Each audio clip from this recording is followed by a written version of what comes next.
Olá, tudo bem com você? Bispo Valdivino, mais uma vez. Vamos continuar com a nossa aula agora no vídeo de número 8, estudando o Pentateuco. Nós já passamos por Gênesis e agora estamos em Êxodo, que significa saída. Já vimos que o pessoal está ali saindo do Egito, né? Houve o livramento de Deus e vamos ver quando eles estão parados ali no Monte Sinai.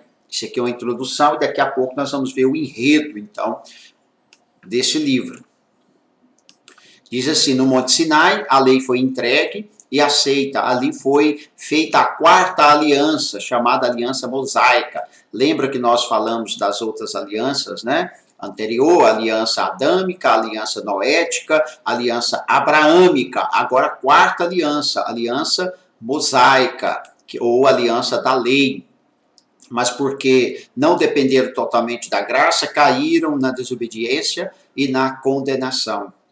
Vemos o triunfo da graça de Deus na entrega do tabernáculo, do sacerdócio e do sacrifício, sombras do que haveria de vir.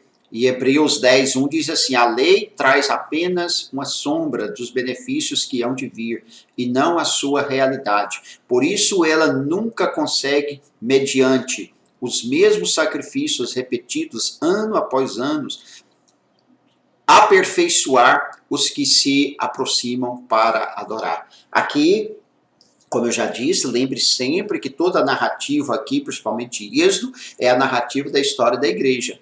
E mesmo quando Deus entrega a lei, e ali há sacrifícios de animais, que simbolizava o perdão dos pecados através do sangue dos animais que eram ali derramados, o escritor aos Hebreus vem nos esclarecer, nos dizer, né, que aquilo era só uma sombra, né, uma sombra dos benefícios que viria. Sombra, ou seja, apontava como simbolismo, porque na verdade aqueles sacrifícios, eles não tinham poder de retirar pecados, né, de aperfeiçoar aqui, ó, de aperfeiçoar ninguém. E mais ainda, aqueles sacrifícios, eles eram feitos anos após anos, repetidos. Por quê? E até mesmo os sacerdotes morriam, porque era um simbolismo. Agora, quando ele é cumprido por Cristo na cruz do Calvário, aí o autor aqui ele vai dizer, ele se permanece para sempre. Por quê? Porque o sacerdote agora é o sacerdote perfeito, o sumo sacerdote, que fez um sacrifício só, por toda a eternidade, que é Jesus Cristo. Agora vamos aqui ao enredo, então, de Êxodo. Nós vimos aqui uma introdução dos dramas, agora vamos ver o enredo. O primeiro é Faraó. Teme o crescimento, então, dos filhos de Israel e manda matar todos os nascidos do sexo masculino. E o texto diz assim, e levantou-se um novo rei sobre o Egito, que não conhecera José, o qual disse ao seu povo, eis que o povo dos filhos de Israel é muito e mais poderoso do que nós. Eia, usemos de sabedoria para com eles, para que não se multipliquem e aconteça que, vindo guerra, eles também se ajuntem contra os nossos inimigos e pelejem contra nós e subam da terra. E puseram sobre eles maiorais de tributos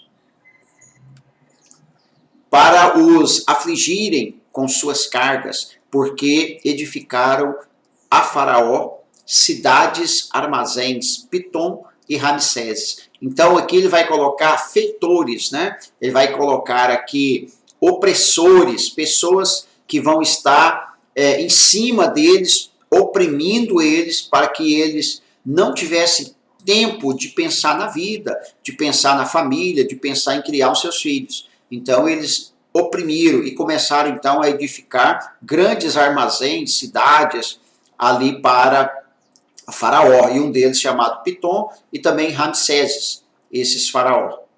O livramento, o nascimento e livramento de Moisés das mãos de Faraó numa arca boiando nas águas e é levado ao palácio, onde vai passar os seus,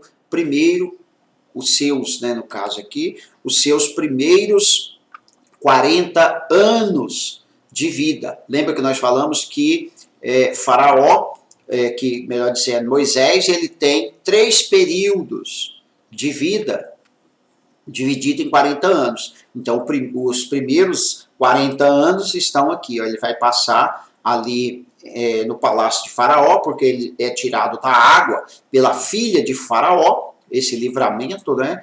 Porque a mãe e a irmã de Moisés o esconde dentro de um cesto e coloca nas águas do rio, e a princesa, filha de Faraó, está ali tomando banho e o encontra.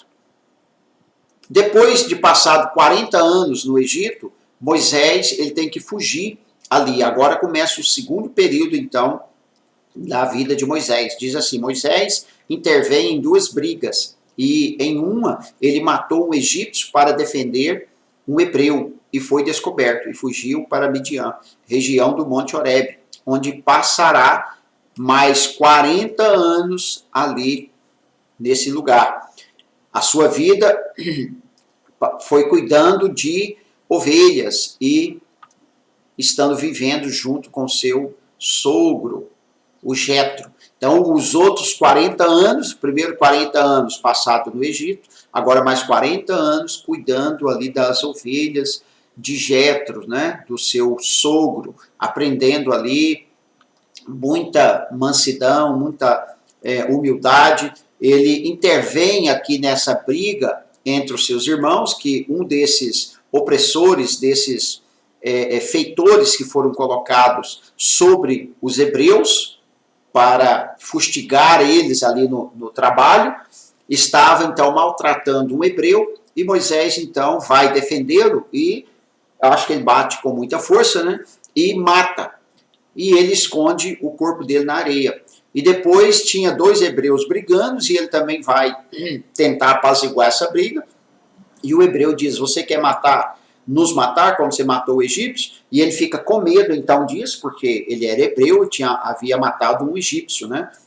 E ele foge então para a região aqui do Monte Horebe, e ele vai passar 40 anos ali neste lugar. Nesse lugar surge o casamento dele, ele casa com a filha de Jetro, a Zípora, né? E é chamado também de Reuel, o Jetro. Ele tem esse outro nome aqui, você vai encontrar esse nome aí na Bíblia também, Reuel, descendente de Abraão. Reuel é também descendente de Abraão. E Moisés casa com Zípora, vai ter filhos com ela, e acontece então ali no Monte Horebe a chamada dele, né? Deus aparece na sarça ardente ali e o chama para cumprir a missão, que é de ser libertador dos hebreus ali no Egito. Nesse momento, Deus aparece então para ele vir iniciar o terceiro ciclo de 40 anos da sua vida. E diz aqui, e apacentava Moisés o rebanho de Jetro, seu sogro, sacerdote em Midian, levou o rebanho atrás do deserto e chegou ao monte de Deus, a Horebe. E apareceu-lhe o anjo do Senhor em uma chama de fogo no meio de uma sarça. E olhou, e eis que a sarça ardia no fogo, e a sarça não se consumia. Aparece aqui em forma, então, essa forma de teofania em fogo, né, em forma de fogo, apresentando para Moisés, Deus então fazendo o chamado. A gente conhece essa história, né, o texto bíblico é bem conhecido, onde Deus fala para ele tirar a sandália dos pés, que aquele lugar é terra santa, e Deus dá a missão para ele, e ele faz todo aquele drama que não pode ir, etc. E Deus faz toda a prova, e por fim ele então é convencido, né? E ele vai assumir essa missão. Diz aqui, a humildade de Moisés. Quando Deus o chama, ele diz, quem sou eu para tirar o povo do Egito? Ele havia fugido de lá, né, saído fugido, e é um hebreu, e Faraó, o Egito, essa época era um grande império, né, era o maior império da época, era o Egito, e Deus promete estar com ele. Então ele diz, quem sou eu para poder fazer isso, e Deus disse que iria estar com ele, iria usar milagrosamente ali para ele poder tirar o povo do Egito. E Moisés, então, reconhece nele 3 características: insignificância, receio e inabilidade. É o que ele fala para Deus, né? Eu não posso ir, eu não consigo, quem sou eu? Eu sou pesado de boca. Alguns dizem que ele falava que era gago, ele tinha algum problema na fala. Aí o que Deus fala? Deus identificou-se como o eu sou, quando ele pergunta para Deus. E quando eles perguntarem quem é que está me enviando, o que é que eu digo? Deus diz, o seu nome, qual é o nome do Senhor? Ele disse, eu sou. E eu sou significa o Deus eterno, o Deus todo-poderoso. Eu sou o que sou. Foi isso que ele falou para Moisés. Ou seja, Deus ele não tem essa preocupação, nem esse dever de explicar. E mesmo porque, lembra que nós falamos na introdução dos estudos teológicos, nós nunca vamos compreender quem é Deus, de fato e totalmente, nunca vamos. E quais são os sinais que Deus dá como demonstração que estaria com Moisés? Deus concedeu-lhe 3 sinais para que os hebreus acreditassem nele. A vara que se transforma em serpente, a mão de Moisés que fica leprosa e a água que se tornaria em sangue. Então esses 3 milagres aqui, esses 3 acontecimentos, Deus faz ali na hora com Moisés, ali no Monte Horebe, para ele ter uma prova. Ele joga a vara no chão, a vara vira uma serpente e Moisés tenta fugir da serpente. E depois Deus diz para ele pegar a serpente novamente, ela se torna no cajado dele, na vara. E depois a mão que fica leprosa, que ele coloca dentro da roupa, e quando tira está leprosa, depois quando ele coloca de novo e tira, a mão está limpa.